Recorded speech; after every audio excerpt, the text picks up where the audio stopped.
नमस्कार, मैं हूं आपके साथ अंजलि। आप देख रहे हैं TV9 भारतवर्ष।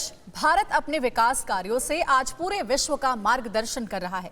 देश के इस नव निर्माण की नींव मजबूत हो, ये सुनिश्चित करने के लिए TV9 भारतवर्ष और Orient Bell tiles building a new India नाम से एक अनोखी पहल लेकर आया है। देश के दिग्गज बिल्डर्स और रियल एस्टेट सेक्टर से जुड़े जाने माने एक्सपर्ट्स ने इसमें हमारा साथ निभाया है। आइए देखते हैं रियल एस्टेट की चुनौतियों और समाधान के बारे में हमारे एक्सपर्ट्स ने क्या कुछ खास बातें कही हैं।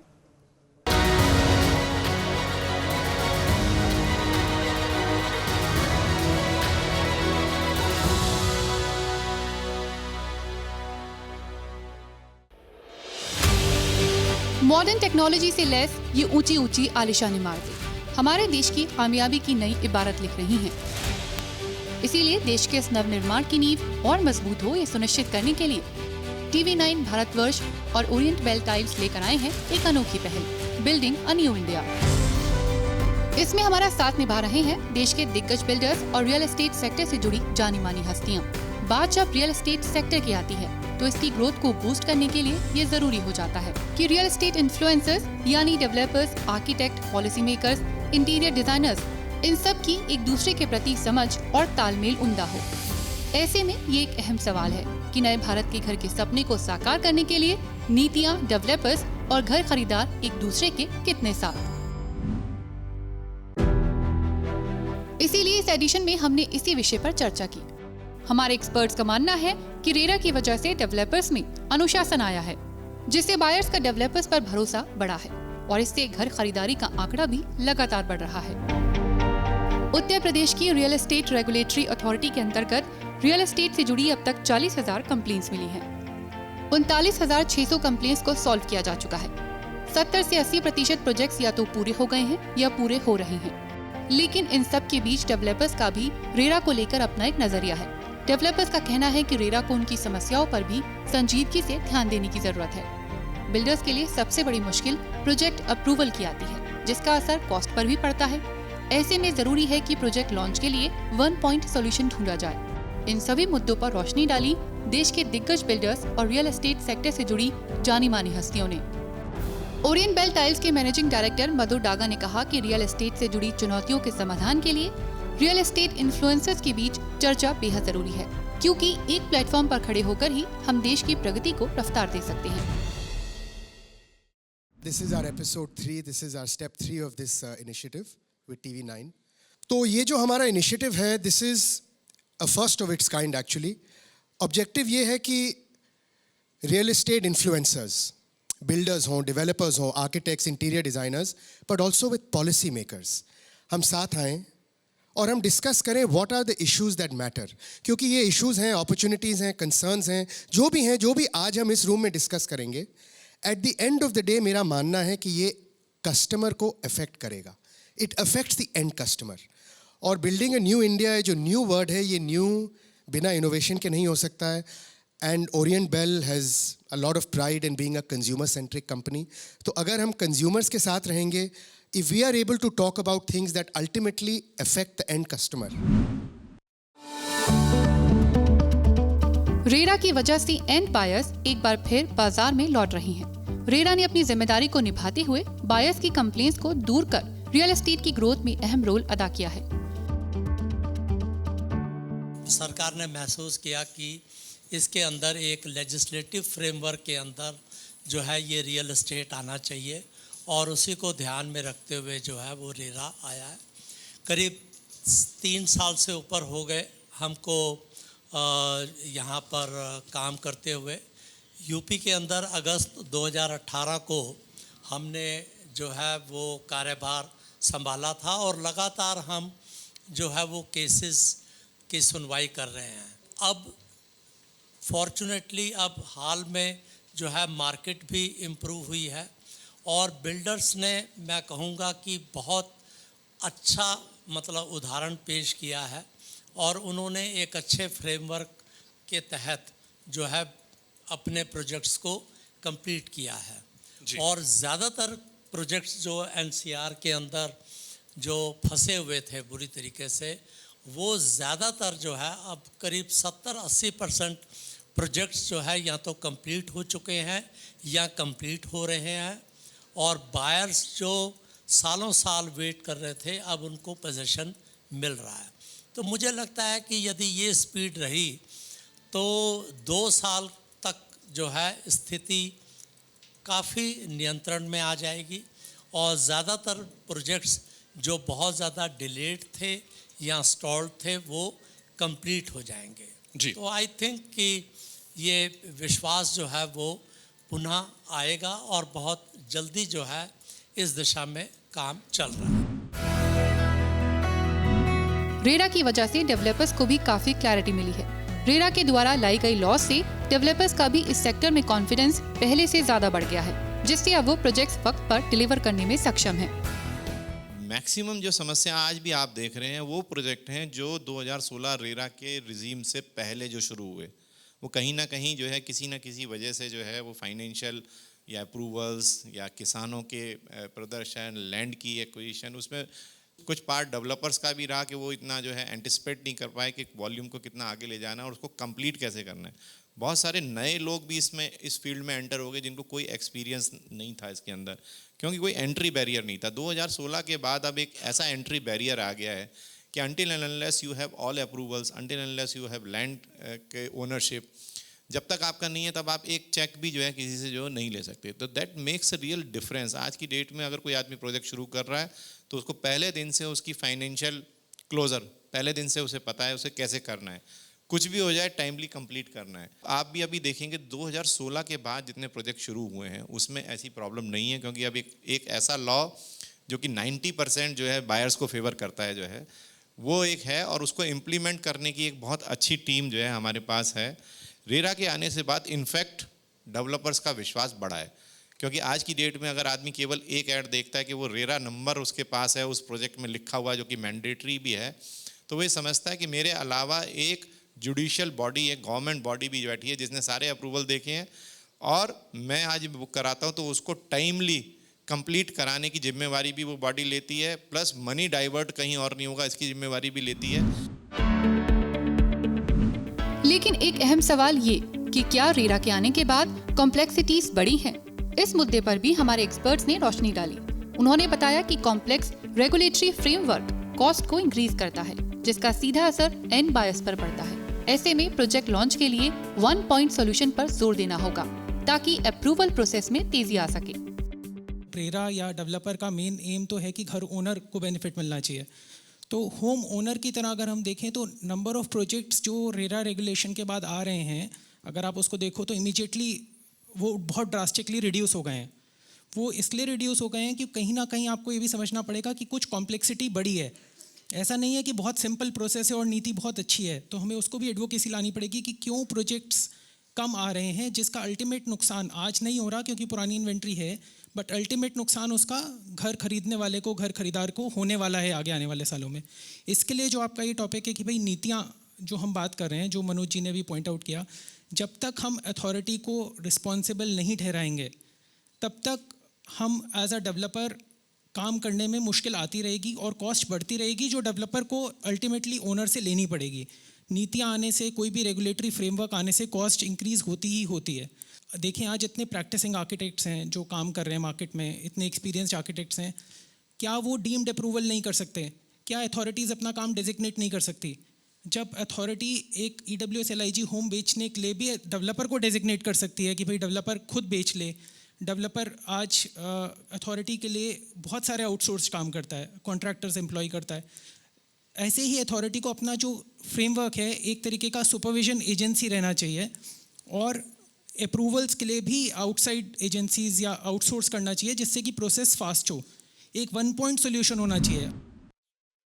इसमें एक्चुअली बदलाव जो है वो कॉस्ट इम्पैक्ट से ज़्यादा टाइमलाइन इम्पैक्ट पे आ रहा है आज के वक्त में। अगर आप बात करें, जहाँ पे पहले डेवलपर्स अगर आज से सिर्फ 10 साल पहले जाएं, कमिटमेंट्स देते थे 36 मंथ्स में डिलीवर करेंगे, प्लस माइनस 6 मंथ्स।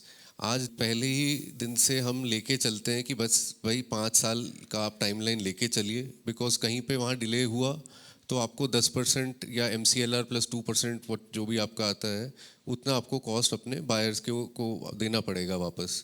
ये चीज़ की वजह से आप मान सकते हैं थोड़ा बहुत है इम्पैक्ट। कॉस्ट पे मैं कोई बहुत बड़ा इम्पैक्ट नहीं मानूंगा, आई थिंक सीरियसनेस के ऊपर बहुत बड़ा इम्पैक्ट है। पिछले 10 साल में इतने प्लेयर्स घुसे हमारे बिजनेस के अंदर जो नॉन सीरियस प्लेयर्स भी थे, कितने आए कितने गए, काफ़ी अलग अलग बैकग्राउंड के लोग भी घुसने लगे जिनको एक्सपीरियंस नहीं था, जहाँ पे कहीं ना कहीं चीज़ें ख़राब हुई। 2006 से मेरे को याद है, मेरे पिता नरेडको चेयरमैन थे उस वक्त, काफ़ी साल तक एडवाइस करते रहे कि इंडिया में रेरा की सख्त ज़रूरत है। 2007 में आपका मास्टर प्लान खुल रहा था गुड़गांव का, जितना बड़ा गुड़गांव है उससे 3 गुना बड़ी और लैंड ऐड हो रही थी। नोएडा के अंदर इतने लाइसेंसेस दिए जा रहे थे, तो हमें उस टाइम पे नज़र आ रहा था यार एक साथ अगर हज़ारों प्रोजेक्ट मार्केट में उतरेंगे पूरी मार्केट हिल जाएगी, रेगुलेट कैसे होगी, इतनी डिमांड सप्लाई का गैप है, बट इसको कैसे आगे बढ़ा पाएंगे।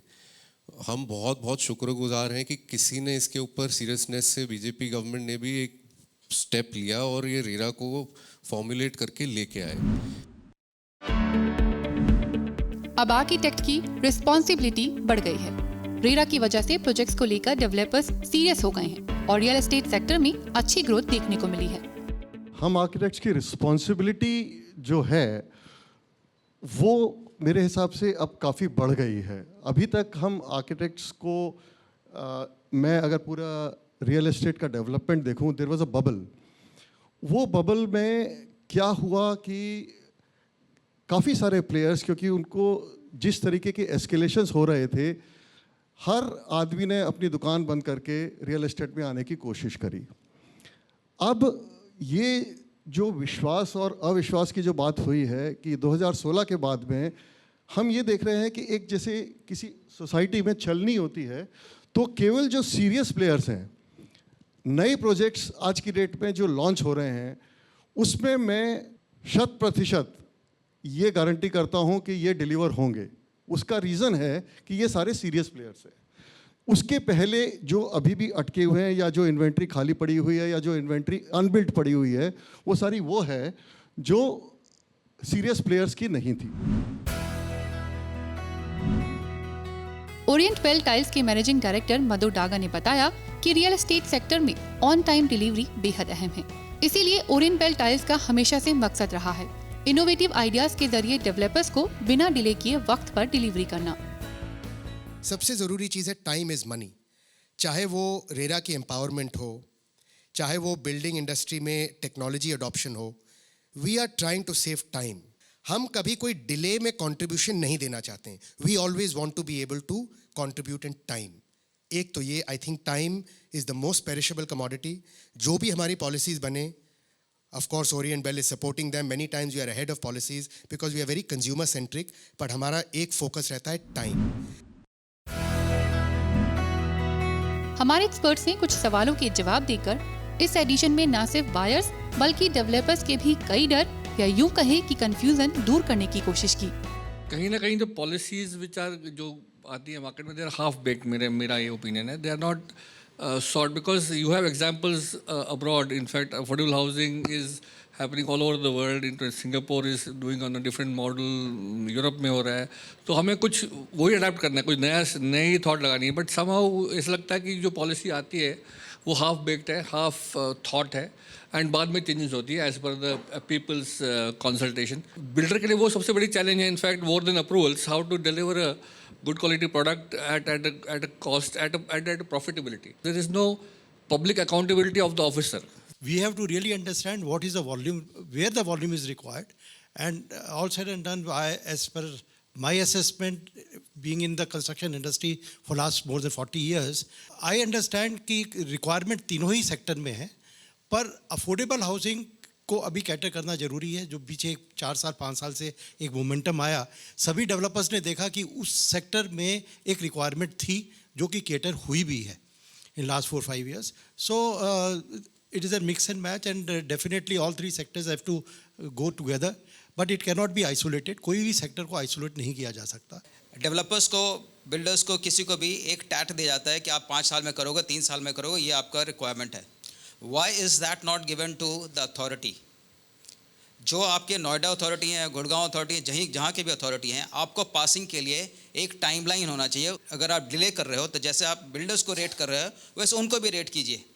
जो ब्यूरोक्रेसी में हैं, जेई से लेके ऊपर जो भी हैं, एक बार उनकी रेटिंग होगी और उनको सॉर्ट आउट किया जाएगा, तभी ये स्ट्रीमलाइन होगा. बिकॉज आज के दिन में वो जेई कोई फाइल रोक देगा, वो कुछ और रोक देगा.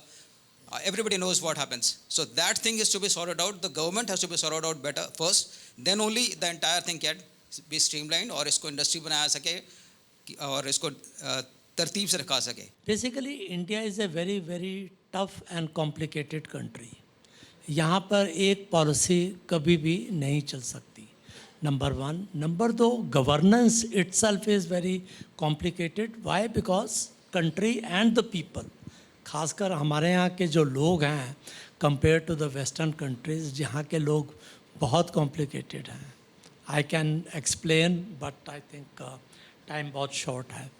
तो ये जो डिबेट है कि कितना कंट्रोल जो है वो प्राइवेट बॉडीज़ के ऊपर या प्राइवेट इंस्टीट्यूशंस के ऊपर रहना चाहिए और कितना उसको लिबरलाइज किया जाए, ये आई थिंक ये डिबेट बहुत पुरानी है एंड इसके कोई इजी सॉल्यूशंस नहीं है.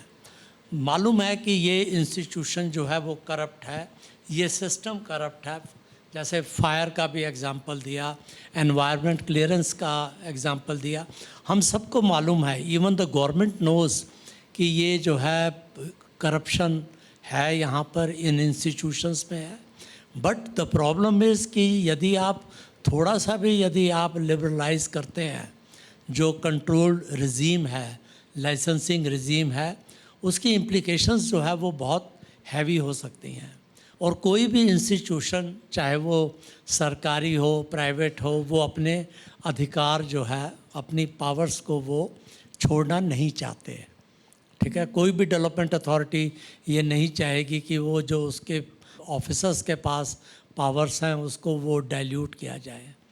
तो आई थिंक बट जैसे मैंने पहले कहा था कि धीरे धीरे जो है ये रिफॉर्म्स आ रहे हैं और आएंगे. टेक्नोलॉजी जैसे जैसे आती जाएगी, माइंडसेट अपने अपने आप जो है वो चेंज होता जाएगा.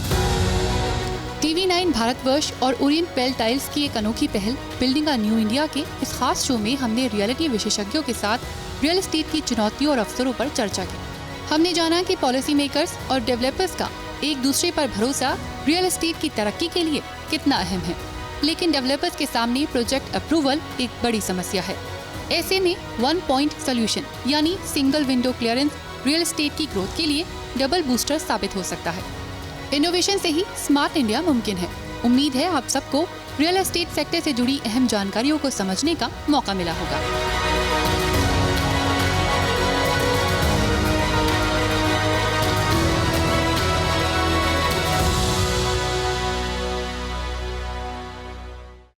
अड़ी सोमवार से शुक्रवार शाम 6 बजे सिर्फ TV9 भारतवर्ष पर.